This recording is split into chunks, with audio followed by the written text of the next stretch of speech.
Radio city podcast कड़क currency यानी पैसा। आपका पैसा भी पैसा कमाना चाहिए क्योंकि कई बार आपकी आमदनी भी रुक सकती है।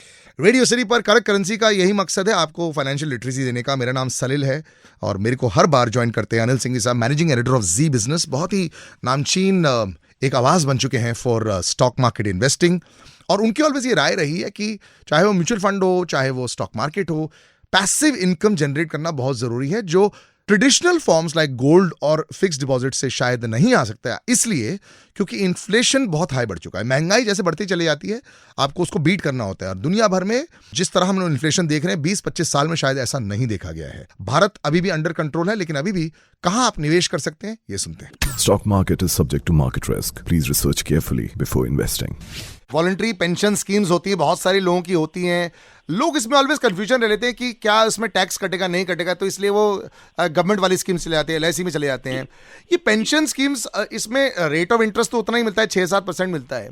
तो इसमें क्या कोई फायदा है, या फिर अगर कोई ये सोच रहा है कि मेरे को रिटायरमेंट के लिए सोचना है तो पेंशन स्कीम में डालूं, या फिर मैं म्यूचुअल फंड में ही डाल रहा हूं अगर मेरे को ज्यादा हेडेक नहीं रखना है, या फिर मैं बड़े स्टॉक्स में डालूं? आप क्या रेकमेंड करेंगे सर?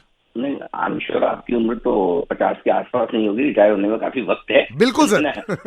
तो जो जितना यंग है जी, उतना ज्यादा इक्विटी में डाले, सिंपल फॉर्मूला ये है जी। और जितना आप रिटायरमेंट के नजदीक पहुंच रहे हैं उतना आपको फिक्स इनकम और दूसरे प्रोडक्ट में जाना चाहिए। सो रिटायरमेंट के लिए अगर मुझे पूछेंगे, मैं तो ये कहूंगा इक्विटी म्यूचुअल फंड में डाल दीजिए। अगर आपके पास रिटायर होने में अभी भी 15 से 20 साल का समय है, 10 साल से ज्यादा का समय है तो इक्विटी ठीक है, लेकिन 10 साल से कम का समय है तो फिर आपको फिक्स इनकम वाले या उस तरह के प्रोडक्ट्स लेने चाहिए, क्योंकि फिर आप रिस्क नहीं लेना चाहते हैं। अदरवाइज देखिए, इक्विटी म्यूचुअल फंड के अलावा एनपीएस एक और सुविधा है जो सरकार की तरफ से नेशनल पेंशन स्कीम है, वो भी एक अच्छा विकल्प हो सकता है। और बाकी तो फिर आपको एफडी या फिर नहीं, बट टैक्स कटता है सर। मतलब कई बार बोला जाता है कि आपके जो पेंशन वाली चीजें हैं जो फाइनल में 30% नहीं कटता है, जो प्रॉफिट आपने कमाया है। ऐसे कुछ स्कीम्स होते हैं एंड आर दे रियल? है ना, हाँ। टैक्स नहीं कटने वाला आपका इक्विटी म्यूचुअल फंड डालिए, 3 साल से आपका जैसे लॉन्ग टर्म हुआ उसके बाद 10% टैक्स लगना है, कौन सी बड़ी बात है, right.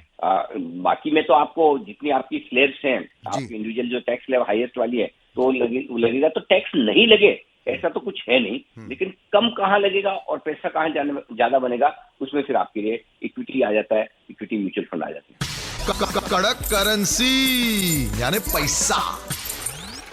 Stock market is subject to market risk. Please research carefully before investing.